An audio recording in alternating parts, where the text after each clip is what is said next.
തിരൂർ പടിഞ്ഞാറേക്കരയിൽ ഭാര്യയെ കൊന്ന ചാക്കിലാക്കിയ സംഭവം. പ്രതിയുമായി പോലീസ് തെളിവെടുപ്പ് നടത്തി. ഭാര്യ തന്നെ പരിഗണിക്കാത്തതാണ് കൊലയ്ക്ക് കാരണമെന്നാണ് ഇയാൾ പോലീസിനോട് പറഞ്ഞത്.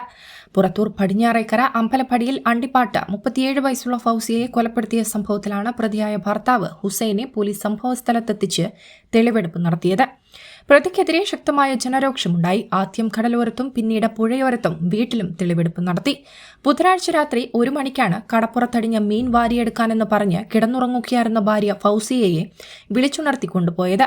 കടപ്പുറത്തെത്തിയ ഉടൻ ഫൗസിയയെ അവർ അണിഞ്ഞിരുന്ന ഷാൾ കഴുത്തിലിട്ട് മുറുക്കിയാണ് കൊന്നത്.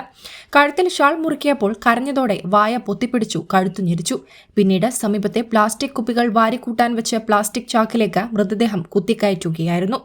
ചാക്കിലാക്കിയ മൃതദേഹം തോളിലേറ്റി 3/4 കിലോമീറ്ററോളം നടന്നാണ് പുഴയിലേക്ക് താഴ്ത്താൻ കൊണ്ടുപോയത്. കടലിലേക്ക് വലിച്ചെറിഞ്ഞാൽ പൊന്തിവരുമെന്ന് കരുതിയാണ് പുഴയിൽ താഴ്ത്താൻ തീരുമാനിച്ചത്. ജെട്ടി ലൈനിൽ കടലിൽ പോകാൻ കിടന്ന വള്ളത്തിന്റെ നങ്കൂരം അഴിച്ചെടുത്ത് ചാക്ക് അതിൽ കെട്ടിയാണ് പുഴയിലേക്കിട്ടത്. പുഴയിൽ നങ്കൂരത്തിൽ കുരുങ്ങി താഴ്ത്തിയ മൃതദേഹം ഇനി പൊന്തിവരില്ലെന്നാണ് കരുതിയത്. കൊല നടത്തിയ ശേഷം ഹുസൈൻ കടപ്പുറത്തുനിന്ന് കാവിലക്കാടെത്തി. പിന്നീട് ചമ്രവട്ടം പാലത്തിൽ നിന്ന് പൊന്നാനിയിലേക്ക് KSRTC ബസ്സിൽ കയറി പോവുകയായിരുന്നു. അവിടെ നിന്ന് കണ്ണൂരിലേക്കും പോയി. ശനിയാഴ്ച രാവിലെ കണ്ണൂരിൽ നിന്ന് നാട്ടിലെ സ്ഥിതി അറിയാൻ വന്നതായിരുന്നു. പരപ്പനങ്ങാടിയിൽ ഇറങ്ങി തിരൂരിലേക്കുള്ള ബസ്സിൽ വരുന്നതിനിടെ ബസ് ജീവനക്കാർ പ്രതിയെ തിരിച്ചറിഞ്ഞതാണ് പോലീസിന് സഹായകമായത്. പൂക്കയിൽ വെച്ച് ബസ് തടഞ്ഞാണ് പ്രതിയെ പിടികൂടിയത്.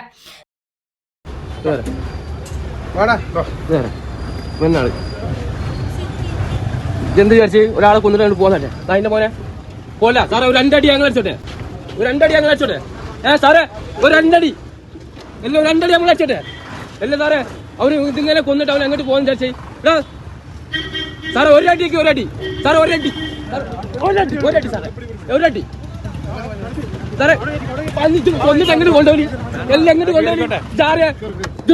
ആ കുട്ടികളെ നമ്മളല്ലേ അയച്ചത്? ആ സൂറ ജലീൽ കറുത്തോടത്തിന്റെ നേതൃത്വത്തിലുള്ള പോലീസ് സംഘമാണ് പ്രതിയെ പിടികൂടിയത്. പ്രതിയെ റിമാൻഡ് ചെയ്തു. മദ്യപാനിയും ലഹരിക്ക് അടിമയുമാണ് പ്രതി ഹുസൈൻ. സ്ഥിരമായി വീട്ടിൽ കലഹം ഉണ്ടാക്കാറുണ്ട്. ഇരുവരെയും കാണാതായ ബുധനാഴ്ചയും ഇരുവരും കലഹമുണ്ടായിരുന്നു. ഫൗസിയയുടെ ഫോൺ എറിഞ്ഞു പൊട്ടിക്കുകയും ചെയ്തിരുന്നു. അന്ന് രാത്രിയാണ് വിളിച്ചുണർത്തി കൊണ്ടുപോയത്. കാണാതായതിനെ തുടർന്ന് ഇവരുടെ മകൻ ഷബീർ പോലീസിൽ പരാതി നൽകിയിരുന്നു. തുടർന്ന് അന്വേഷണം നടക്കുന്നതിനിടെയാണ് മൃതദേഹം കണ്ടെത്തിയത്. കടലിലേക്ക് പോകാനൊരുങ്ങിയ വള്ളത്തിലെ തൊഴിലാളികൾ നങ്കൂരം വലിച്ചെടുക്കുന്നതിനിടെ മറ്റൊരു നങ്കൂരം കയറിൽ കുടുങ്ങുകയായിരുന്നു.